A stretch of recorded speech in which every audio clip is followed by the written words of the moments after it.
Olá, meus queridos e minhas queridas. Hoje nós vamos conversar com uma pessoa que saiu daqui rumo à Alemanha e muita coisa aconteceu no meio do caminho, ou por esse caminho. Selma, tudo bem? Tudo bem, tudo bem. Um prazer estar aqui. Muito obrigada, Mônica. Prazer é meu. Muito obrigada. Ô, Selma, como é que a menina lá de Guararapes resolveu ser engenheira na área de automação? Então, Mônica, esse era um sonho de criança. Eu sempre brincava de escritório e até quando eu fiz 10 anos, meu tio me deu uma máquina de escrever. Que eu brincava assim, né, que eu tava... E quando eu fiz 18 anos, que eu fui prestar vestibular, meu pai queria muito que eu fosse médica. Uhum. E eu falei, olha, eu vou prestar medicina, mas se eu não passar, eu posso fazer o que eu quero? Ele falou, pode. Aí eu prestei medicina na USP, na Unicamp. E, claro, né, fui fazer engenharia na FEI, mas quando eu passei na faculdade, assim, era o meu sonho, né, ser uma executiva, viajar, frequentar aquelas salas de reuniões grandes que eu via na TV, assim, né. A gente se vê, né? É engraçado isso, né? Mas... quando eu fiz direito, imaginava nos tribunais. Sim, exatamente. Uhum. Mas aí, assim, quando eu passei... As pessoas, né, imagina, eu cresci em Guararapes, era uma menina, né, assim, do interior, né, e tudo. E aí a minha mãe até, bastante, né, assim, muitas pessoas falaram, Selma, pensa bem, né, a FEI é muito difícil, engenharia, será, né, que vai dar certo e tal. Então... Mas quem tinha que saber se ia dar certo era você. Mas eu tinha, assim, essa certeza dentro do meu coração, né? Uhum. Que eu nem sabia direito identificar, na verdade. Mas eu fui, porque eu queria muito, né? E assim, aí, foi muito difícil. Aí você viu que era o que você queria mesmo. Sim, assim, foi muito difícil no começo, né? Porque, imagina, São Paulo, eu ia de ônibus para a faculdade e eu, às vezes, perdia ponto. Né? Uma cidade daquele tamanho? Você conheceu seu marido na faculdade? Sim, no último ano. No último ano. Sim, no último ano. E aí, ele assim, era da sua classe? A gente fez no último ano, a gente foi para produção, nós dois. Ele era da mecânica, eu era da elétrica. E aí, a gente se conheceu no último ano, aí a gente estava na mesma classe. Sim. De São Paulo. Sim. Aí, vocês se casaram, né? Um dia... surgiu um convite para ele ir para a Alemanha? Sim, depois de muita superação, assim, no começo eu não passava em entrevista, aí consegui passar, consegui meu trabalho. Você já estava estabilizada, né? Quando ele recebeu esse Sim, depois convite. De muita, assim, luta, né, da minha parte, eu consegui, né, me estabelecer no mercado de trabalho mesmo. E eu estava super bem, né? E aí ele recebeu uma proposta para ficar 1 ano na Alemanha.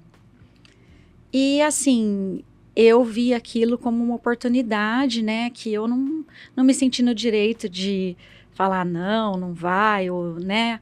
Então... A verdadeira companheira, né? Quando eu olho para trás, sinceramente, eu vejo que eu sempre priorizei minha família, sabe?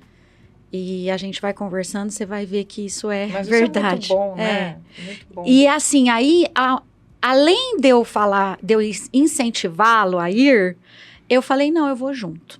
Porque 1 ano é muito tempo. E eu trabalhava com software alemão, então eu tinha a esperança de chegar lá e conseguir alguma coisa também, né? Certo. E aí a gente arrumou as malas e foi. Então, bora, pra Alemanha. Isso. Para ficar 1 ano. Cheguei lá, senti a dor de ser uma estrangeira rejeitada pelo mercado de trabalho alemão. Não é só de ser uma estrangeira, o fato de ser latina, ou seja, ser brasileira, não é pior? Mônica, isso era muito difícil para mim, porque às vezes a gente ia, até vou falar uma coisa meio polêmica aqui, mas às vezes a gente ia naquelas festas que tem na Alemanha, que até aqui no Brasil tem parecido, Oktoberfest, e assim... Às vezes você via uma mulher, assim, com muito pouca roupa e com uma bandeira do Brasil enrolada, sabe? E aí eu ficava... O Brasil é visto como turismo sexual, como se a mulher brasileira fosse fácil, né? E eu ficava revoltada, porque eu falava, tá vendo, por isso que eu não consigo emprego, porque vê lá brasileira. Mas no fim, depois, com o tempo, eu fui percebendo que não era bem isso. Há 16 anos atrás, né, porque faz 2 que eu voltei, eu fiquei 14 lá. Há 16 anos atrás, o Google não era como é hoje. Então, eu mandava o meu currículo no padrão daqui. E era um padrão completamente diferente Completamente diferente. Então, eu não recebia nem resposta. Para eles, você tem que colocar o diploma, você tem que colocar fotos, você tem que colocar histórico escolar, suas notas, tudo. E aqui no Brasil, quanto menos papel, melhor, né? Então, depois lá, eu fui descobrir. Quanto mais minucioso, melhor. Sim. Alemão gosta de detalhe, de documentação, de tudo preto no branco. Mas aí, assim, como eu não conseguia trabalho, eu pensei, bom, como que eu comecei no Brasil? Comecei com estágio, né? Então, eu falei, eu tenho que voltar para a cadeira de estagiária. Aí eu fui muito criticada, né? Todo mundo falando que era um absurdo, tinha 10 anos de experiência, né? Mas eu pensei, é só uma questão de tempo. Se eu tiver uma oportunidade, eu vou conseguir, né? Quando a gente tem essa humildade que você teve, sabe? Eu acho que as coisas funcionam melhores. Eu vou te falar que foi difícil. Porque aí eu falei, não é bom, fácil. como que eu... É muito gostoso subir. Você descer de nível é muito difícil. Muito difícil. Tem que ter um equilíbrio muito grande para isso. Sim. Né? Equilíbrio emocional. Sim. Foi complicado. Assim, foi difícil, mas eu vi que era a minha única chance, né? E eu queria muito voltar a trabalhar. Eu sempre gostei muito de trabalhar. Gosto até hoje. E aí, assim, eu falei, como que eu posso fazer um estágio? Eu preciso de uma universidade, alguma coisa. Não queria fazer outra faculdade, demora muito. E você não falava alemão? Não. Eu cheguei lá sem falar alemão, mas na outra semana eu já estava estudando alemão, já fui para a escola de alemão. Não fiquei parada, né? Eu fui sempre em movimento. Mas aí, quando eu entrei no mestrado, meu mestrado era 80% em inglês e 20% em alemão. Aí, através do mestrado, eu consegui um estágio. E aí é que eu tô te falando que você voltar não é tão simples assim. Porque aqui, né, as pessoas queriam a minha opinião, queriam saber o que eu achava, eu era envolvida nas questões mais difíceis, né? E, de repente, eu era uma estagiária que não podia. O estagiário, eu falo assim, o estagiário é o último eu fiz estágio quando fazia faculdade, né? O estagiário é aquele que faz tudo, né? Sim. Não é isso? Exatamente. E aí eu ia nas reuniões, assim, eu tinha que me controlar para não, né, falar nada, porque imagina, eu era estagiária. Mas aí também eu percebi que uma característica importante de um líder é saber ouvir. Porque através desse processo de ter que escutar sem dar opinião, eu tinha também insights interessantes, sabe? Então, tudo é um aprendizado, né? Eu ia falar isso. Que o importante é a gente aprender. Né? E com o estágio, eu aprendi, assim, melhorei muito meu alemão também. Escutando. Sim, porque eu ficava prestando atenção em tudo, eu anotava os pedaços de frases, né? E fui, assim, melhorando meu alemão. E meu mestrado, eu tinha 3 anos para fazer. Mas o nosso plano era voltar para o Brasil. Então, eu fiz em 1 ano e meio. Eu fui puxando as matérias. Foi puxado, hein? Foi. E aí, quando eu estava terminando o estágio, eu recebi a melhor notícia da minha vida. Eu estava grávida. E a gente, assim, estava já há muito tempo querendo, né? Então, foi muito bacana. E, claro, não fui efetivada, né? Eu estava grávida e nosso plano era voltar. Mas aí o Alexandre, de novo, meu marido... Recebeu outra proposta. Recebeu uma proposta para ficar lá definitivamente. E aí, eu já tinha, né, caminhado com o meu plano, né? Eu falei, não, vamos ficar assim, eu vou dar conta de encontrar o meu espaço aqui também. E aí, meu filho nasceu... E quando ele dormia, ele era um bebê muito bonzinho, não, assim, dormia à noite. E aí eu entrava nos sites, que aí eu já sabia quais sites eram os sites que eram renomados, como que eu tinha que fazer meu currículo, como que eu tinha que expressar na minha carta, na minha comunicação, né, com a empresa. E aí eu fui me candidatando para várias vagas e fui recebendo convite de entrevista. Até que eu entrei. Aí você já sabia como se portar na entrevista. Sim. Eu passei em todas, Mônica, assim. Uma empresa era na Suíça, mas aí eu ia ter que ficar viajando. Outra Com empresa... filho pequeno. Eu não quis. Aí depois teve uma de telecom, que era a minha zona de conforto, porque aqui no Brasil eu trabalhava com telecom. Mas aí eu entrei também na Mercedes. E aí a gente, né, pensou... Você trabalhava numa grande empresa de telefonia aqui no Brasil, né? Sim. Aí você entrar na Mercedes, mas você não entra no nível que você estava aqui no Brasil. Não, eu comecei de baixo de novo. Porque no Brasil você era a terceira na hierarquia, não é isso? Sim. Aqui no Brasil eu tinha muita responsabilidade, muita visibilidade, né? E lá eu comecei, assim, como engenheira especialista no nível mais... Nível 1. Baixo que existe, né? Exatamente. Só que assim, eu comecei em novembro, em fevereiro eu assumi o projeto do Brasil. Só que, então, pessoas te falando, você não vai ser promovida, né? Isso você me contou na pré-entrevista, vai ser promovida. Sim, as pessoas me falavam, olha, a Mercedes não promove todo ano. Porque minha esperança era justamente essa, né? Eu falei, tudo bem, eu vou aguentar, mas eu vou chegar onde eu... o objetivo de crescer aqui dentro. Eu queria o meu lugar de volta, né? E aí todo mundo falava, não vai dar certo. Mas sempre essa história se repete na minha vida. Sempre essa história de não vai dar certo, você não vai conseguir, pensa bem, deixa isso pra lá. Então, assim... Você tem uma coisa muito boa, você acredita mais em você do que nos outros, né? Na verdade, me derruba um pouco, mas eu consigo levantar e continuar. Mas, assim, agora, como a gente estava falando, né? Conforme a gente vai ficando com mais idade, mais experiência, a gente também vai ficando mais forte. Então, esse tipo de opinião não me afeta mais tanto. Mas já afetou bastante. E aí você já foi promovida... então, antes de fazer um ano? Não, então, na verdade, eu assumi de fato, não de direito, né? Porque assim, como eu era brasileira, eu tinha toda a facilidade da língua, da questão das leis daqui, de tudo. E aí eu assumi como gerente de integração, né? Integration Manager, o projeto do Brasil. E o projeto do Brasil era um projeto muito difícil, que todo mundo tinha muito medo. E eu sempre falo isso. Eu falo, quando você tem um problema, na verdade, você tem que encarar como uma oportunidade. Porque quem consegue resolver os problemas grandes, né, é mais valorizado. É mais valorizado. E aí, como a gente conseguiu implementar e tal e tudo, aí no primeiro ano da minha avaliação, eu já fui promovida.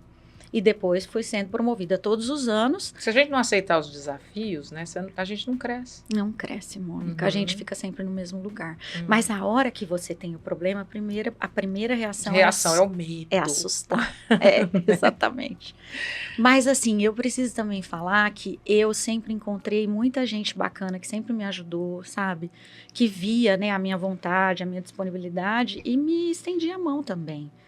Então, a gente não faz nada sozinho, né? A gente não pode ter vergonha de aceitar ajuda, de pedir ajuda, né? Eu acho que a gente só cresce desse jeito também, né? Eu me lembro uma vez que a gente recebeu um e-mail que estava assim, né, me condenando e o meu chefe mandou o consultor dele na hora para minha mesa e falou assim, ajuda ela a responder. Por causa do alemão. Porque ele sabia que a culpa não era minha.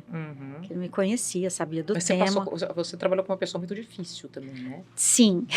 Então, aí depois que eu consegui ser nomeada para fazer a prova para ser gerente, que lá você tem que fazer uma prova. Que também falaram para você não vai passar. Exatamente. Que muita gente não passava, que era para eu deixar isso para lá, ainda mais brasileira, não sei o quê. A prova era em alemão, tudo mais difícil.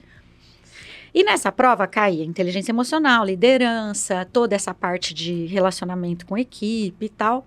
E eu fiz a prova e passei por unanimidade. Olha. Eram 9 diretores alemães e assim eu fiquei muito feliz. E aí eu assumi um cargo de gerência de direito.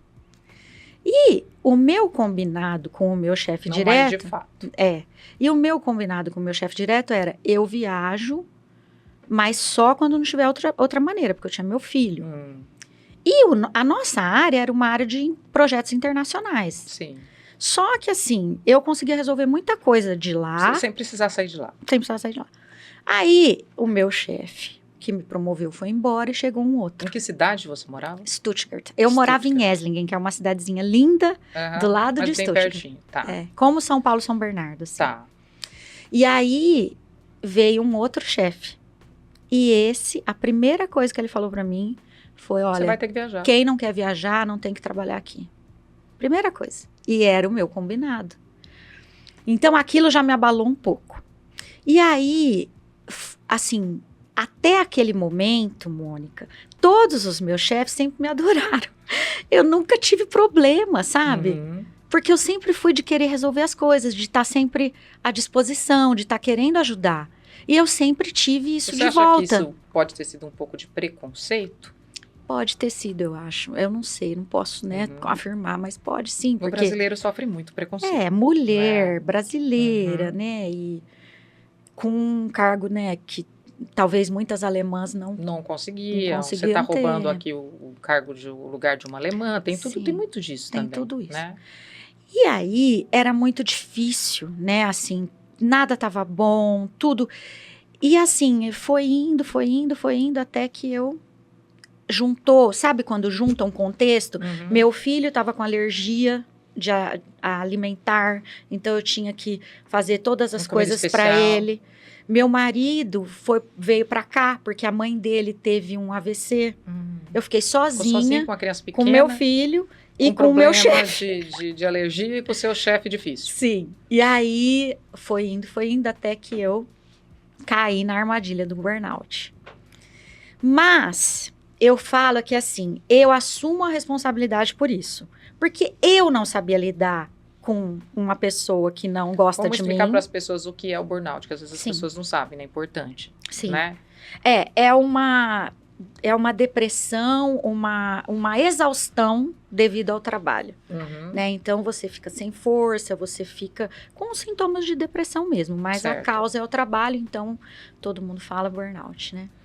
Porque é como se estivesse queimado, né? Tá, burnout. Como se estivesse queimado, queimando por cima, né? Assim, E aí, o que aconteceu foi que, assim, eu percebi que, na verdade, é a gente que faz. Os outros tratam a gente da maneira que a gente permite. Sim. Então, quando uma pessoa chegasse para mim e falasse, o que é? Eu deveria falar assim, eu vejo que não é um bom momento, eu volto depois. Vamos conversar depois, sim. Ou, e é isso que a gente, às vezes, quando é nova, a gente não eu não sabia fazer isso. Eu não sabia colocar os limites, eu não sabia alinhar a expectativa. Tanto é que quando eu saí, colocaram a gente se deprime, a gente 4. chora, né? No começo a gente se deprime, a gente chora. Sim. Né? Sim, eu chorava todo dia a hora que eu tava indo embora no carro. Aí era difícil de eu sair do carro, eu demorava para sair do carro, para entrar em casa, porque eu ficava me recompondo, sabe? Mas assim, quando eu percebi isso, na verdade, essa história de burnout me ajudou muito, porque me fez crescer muito como pessoa. Eu fui estudar todas essas partes de crenças, essas partes de tudo isso que eu tenho na minha mentoria hoje. Uma boa parte do meu método saiu daí. Claro, uma boa parte saiu da prova que eu tive que fazer para ser gerente, né? Essa sua prova tinha tudo isso, né? Inteligência emocional, tudo isso, né? Tinha tudo isso. A sociabilidade, não sei se... Era a liderança, a inteligência emocional, os perfis comportamentais, toda a parte de desenvolvimento humano. Mas, assim, eu sabia muito bem do líder para a equipe. Mas e do líder para cima? Também tem uma competência. Uma diferença, né? Então, quando eu saí, eu fiquei 6 meses fora, entraram 4 no meu lugar. Certo. Então, quer dizer, a culpa foi minha, Depois você voltou para a mesma empresa? Sim, eu voltei para a mesma empresa, eu voltei para o mesmo lugar, eu voltei para um projeto muito grande, porque eu falei, não, eu quero mostrar para vocês que passou, acabou, eu tô de volta e tá tudo bem. E esse mesmo chefe virou um grande amigo. Olha. Faltou assim, ele estendeu um tapete vermelho para eu entrar. Ele falou, Selma, olha, vamos conversar. Sabe, assim, ele percebeu o que tinha acontecido e de uma hora para outra ele virou a chave e começou a me valorizar demais. Até, assim, foi uma coisa assim que quando eu saí, quando eu pedi demissão, anos depois, né? Ele fez um filme para mim de despedida com todo mundo falando, sabe? Olha, me mandando uma mensagem. E ele que organizou tudo. Aí você começou a fazer palestras, não é? Então, sim. Aí a primeira palestra que eu fiz foi para um evento interno que a gente tinha, que era assim, como uma festa, né? Uma confraternização. Isso, uma confraternização, exatamente, estava procurando essa palavra. E aí, a pessoa que estava organizando falou, Selma, você não quer fazer uma palestra? Porque as palestras que tinham nas confraternizações eram sempre palestras diferentes do tema do trabalho, porque era justamente para, né? Então, você não quer fazer uma palestra sobre a cultura brasileira? Eu falei, tudo bem, né? Fiquei super feliz. E fui, preparei tudo, e eram 400, 500 pessoas, era a vice-presidência toda, né? Mônica, primeira palestra em alemão, com tanta gente. Nossa, imagino. Nossa, com a presidência, nossa. Todo mundo. Aí eu lembro que a hora que eu subi, tinha 2 degraus assim para subir no palco. Eu lembro que eu subi, minha perna começou a tremer. E eu segurava o microfone. O negócio começa a tremer, a gente fica com vergonha, não é? Eu falei, meu Deus, agora eu preciso da sua ajuda. Me ajuda. Mas aí parece que veio, sabe, a capacitação mesmo. Qual foi, assim, você percebeu que houve assim, um interesse depois que você terminou pela nossa cultura? Sim, com certeza. Muitas coisas que eu falei, eles nunca tinham pensado. Então, assim, eu percebi até uma mudança na maneira de ver, né, as nossas diferenças. Por exemplo, o brasileiro, a gente não tem esse compromisso tão formal com o horário como o alemão. Mas quando a gente pensa... Eles são britânicos. Isso. Mas quando a gente pensa de onde vem isso, aqui no Brasil, as coisas não funcionam como funcionam lá. Lá não tem jeitinho brasileiro. Não, lá as coisas, você consegue planejar, entende? Você tem essa cultura do planejamento desde a época antiga, por causa do inverno, né? As pessoas tinham que guardar para o inverno. Então, o planejamento é parte dessa cultura. Parte da cultura deles. Isso. Agora, aqui no Brasil, se a gente planejar demais, a gente fica louco. Porque as coisas não são... Não vão andar conforme... Tudo não vai andar conforme você planejou. Muitas coisas podem andar, mas não tudo. A gente vive numa instabilidade constante. Muito grande. Política. Econômica. Muito grande. Social. Então, assim, quando você explica isso para as pessoas, que a gente não tem esse planejamento e a gente não tem essa... Porque a gente não pode ter, porque senão a gente fica maluco, as pessoas começam a ver a gente de outra forma. Mas, assim, quando você chegou, eles viam... eles achavam que aqui o Brasil era um país subdesenvolvido, quer dizer, a gente não é país de primeiro mundo, mas também não é como eles pensam, não. Né? Mas eles acham, muitas pessoas acham que a capital do Brasil é Buenos Aires, Sim. que aqui fala espanhol. Que aqui fala espanhol, que tem índio na rua, não é? Isso eu senti muito quando eu fui voltar para cá. Quando a gente decidiu voltar, aí o meu filho tinha 11 anos. E meu filho treinava futebol, handebol. Ele era federado de futebol. Nossa. O treinador dele adorava ele. Os professores dele gostavam muito dele. Ele ia muito Só bem que na ele escola. tem a cidadania, né? Tem. Amanhã, se ele quiser estudar lá, ele pode. Ele vai. Mas aí eu comecei a receber e-mail de todo mundo e o WhatsApp do treinador. Como? Você vai levar o Leonardo embora? Não, ele tá tão bem aqui. Selma, reconsidera. O que você tá fazendo? Como se o Brasil fosse um lugar... Do outro, assim... Que eu tava condenando o futuro do meu filho, você entendeu? Entendo. E eu falei, gente, peraí, não é bem assim, não.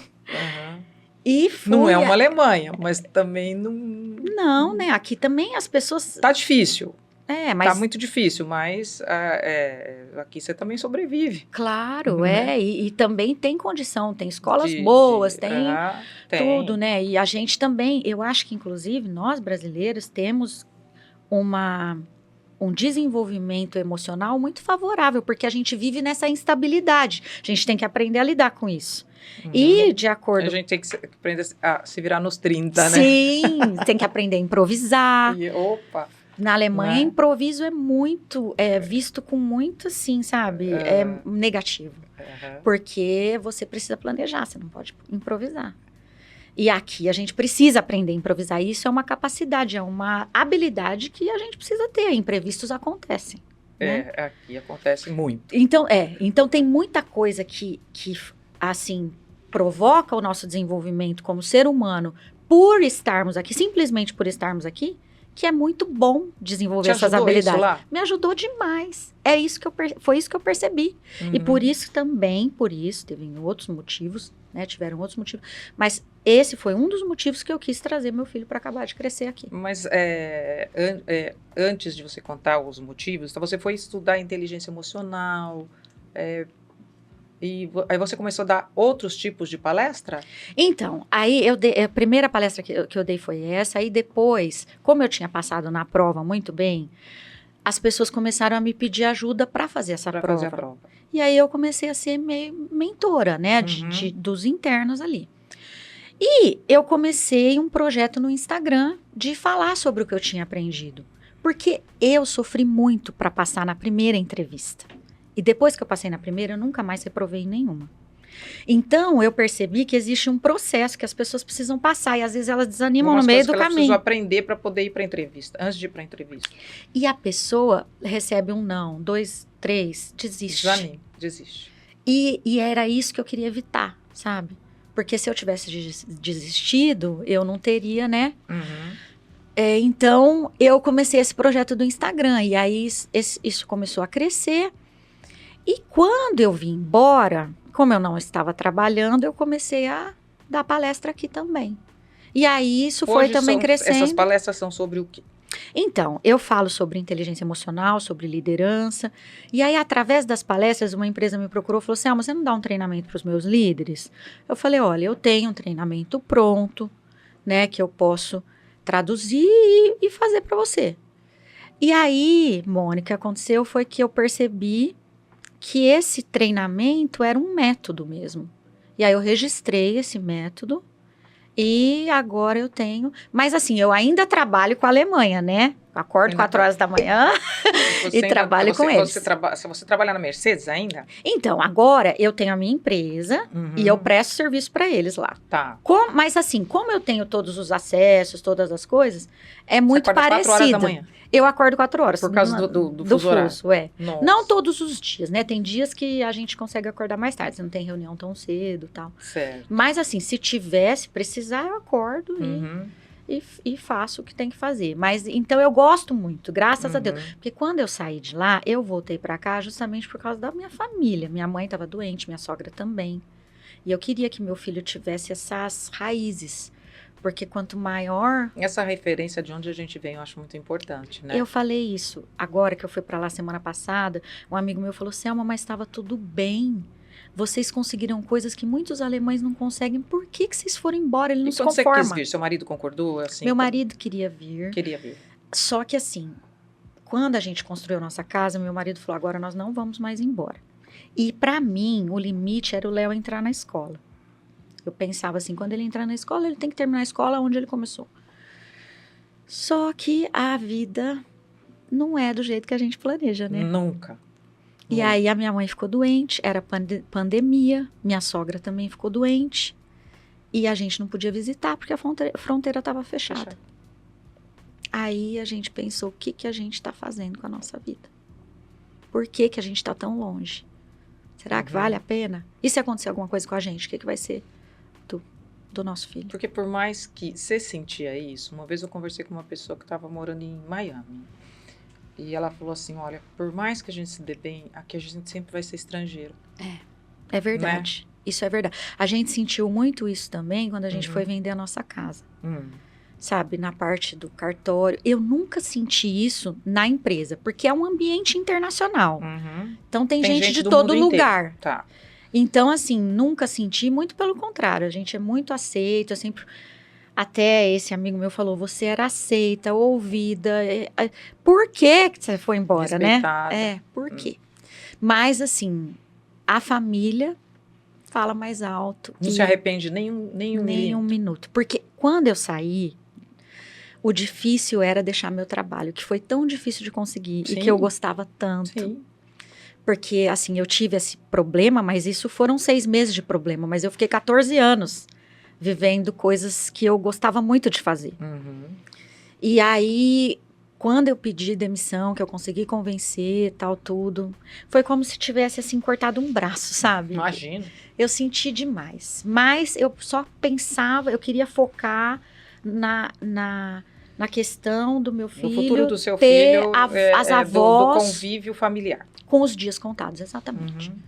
Então, foi isso que fez a gente voltar. Só que quando a gente voltou e Eu tive que assinar uma O cláusula. seu filho passou por uma diferença... Não, termina o que você está falando. Não, depois pode eu falar, pergunto. pode Não, falar. termina. Você teve que assinar uma cláusula. Não, eu ia falar, eu tive que assinar uma cláusula que eu não ia trabalhar para eles durante 2 anos. Mas com menos de 1 ano, eles abriram mão dessa cláusula, graças a Deus. E você voltou a trabalhar E para eu ele. voltei a trabalhar para eles. O seu filho sofreu uma mudança cultural super drástica. Sim. Como é que foi para a cabecinha dele? Olha, Mônica, eu me surpreendi, porque essa era a minha maior preocupação e minha maior oração. Que ele encontrasse amigos, que ele se sentisse bem. E quando a gente veio embora, a gente alinhou com ele também. A gente decidiu junto, nós 3. Tanto é que ele falou pro Ele estava policial... num país de primeiríssimo mundo. Aí ele vem para o Brasil. Como você falou, tem oportunidades aqui? Tem muitas, mas é o Brasil. Não dá para a gente tapar o sol com a peneira sobre isso. Não dá. Né? Mas assim, quando a gente resolveu vir embora, os amigos dele, todo mundo falava pra ele, não, mas você vai pro Brasil, não sei o quê. Só que ele chegava em casa e contava e falava, mãe, mas só que o meu amigo vê a avó dele todo domingo. Entendeu?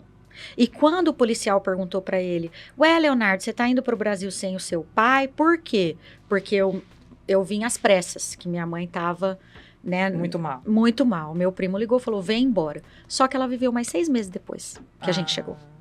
Assim, foi... Mas que bom que você conseguiu conviver esses 6 meses então, com foi ela. um Se você milagre. não tivesse vindo... O que eu quero dizer, assim, como fez bem pra ela a gente ter vindo. Uhum. E aí ele falou pro policial federal, ele falou assim, não, meu pai vai depois. Aí o policial falou assim, ué, mas você não vai voltar? Ele falou, não, eu não vou voltar, eu tô mudando pra lá. Aí ele falou, por quê? Porque minha família tá lá. Olha que lindinho.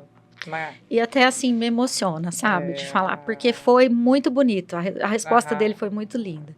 E até o policial foi para trás assim e deixou a gente passar e não falou mais nada. A gente pode ter muitas coisas ruins aqui no Brasil, mas esse sentimento de família, esse aconchego, esse calor humano que a gente tem, eu acho que a gente se supera em relação a todos os outros países.